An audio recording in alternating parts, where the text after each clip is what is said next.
લોકો હંમેશા મારાથી ડરતા રહ્યા છે. મારા સ્વભાવમાં એક અકથ્ય કઠોરતા છે જે કદાચ મારી આદત બની ગઈ છે. મારા મિત્રો બહુ ઓછા છે અને જ્યારે તેઓ મારી સાથે વાત કરે છે ત્યારે પણ તેઓ દરેક શબ્દને ધ્યાનમાં રાખે છે. મને નાનપણથી જ આ આદત છે.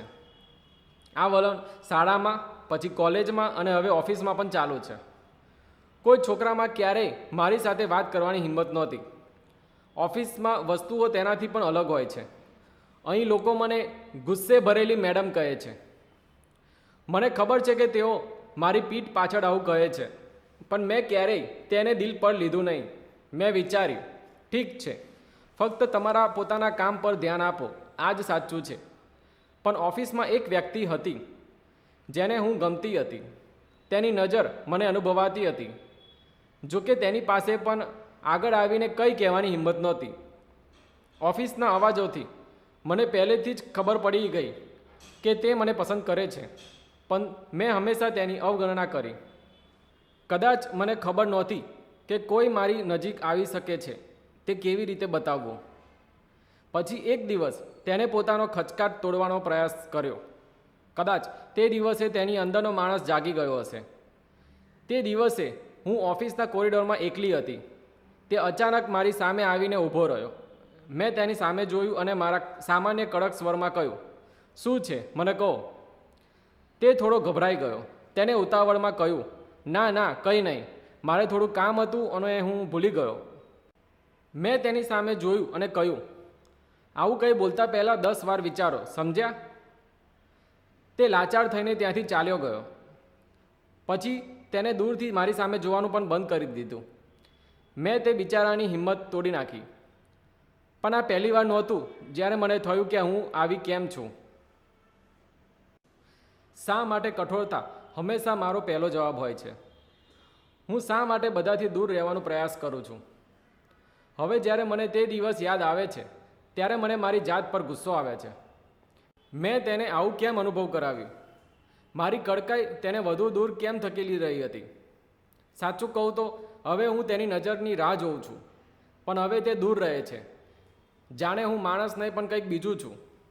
કદાચ હું ખોટી છું. મારી આ કડકાઈ હવે મને બોજ જેવી લાગવા લાગી છે. મારા હૃદયમાં એક પ્રશ્ન ઉદ્ભવે છે, શું હું ખરેખર એટલી ગુસ્સે છું કે કોઈ મારી સાથે પોતાની લાગણીઓ પણ શેર કરી શકતું નથી?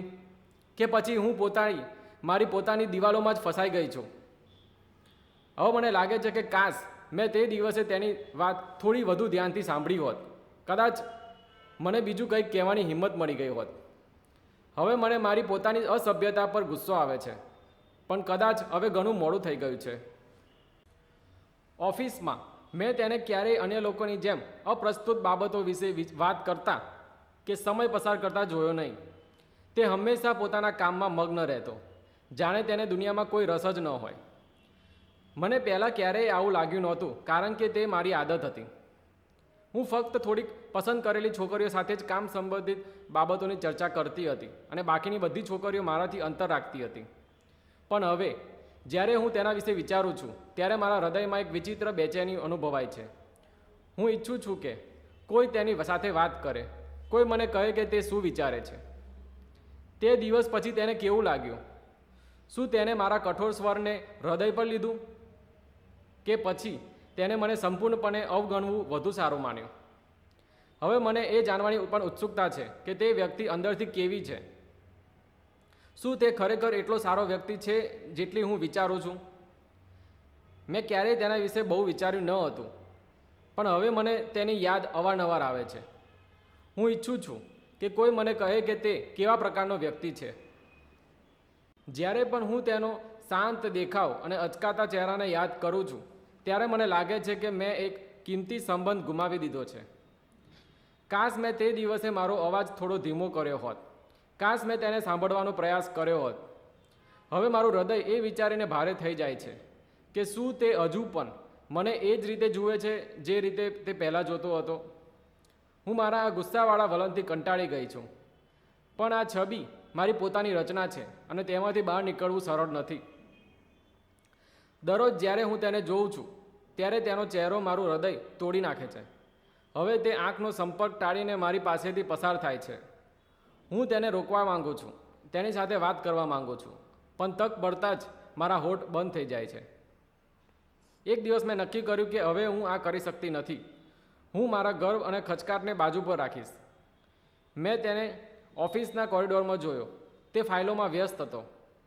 મેં મારા હૃદયના ધબકારા શાંત કર્યા, મારી જાતને હિંમત આપી અને ધીમે ધીમે તેની પાસે ગઈ અને હસીને કહ્યું, હાય. તે ચોંકી ગયો અને મારી સામે જોવા લાગ્યો. થોડીક ક્ષણો માટે તો એવું લાગ્યું કે સમય થંભી ગયો હોય. પછી તેના હોઠ પર એક હળવું સ્મિત આવ્યું અને તેને જવાબ આપ્યો, હાય. તો જો તમને આ વિડીયો ગમ્યો હોય તો આ વિડીયોને લાઈક અને ચેનલને સબસ્ક્રાઈબ જરૂરથી કરજો.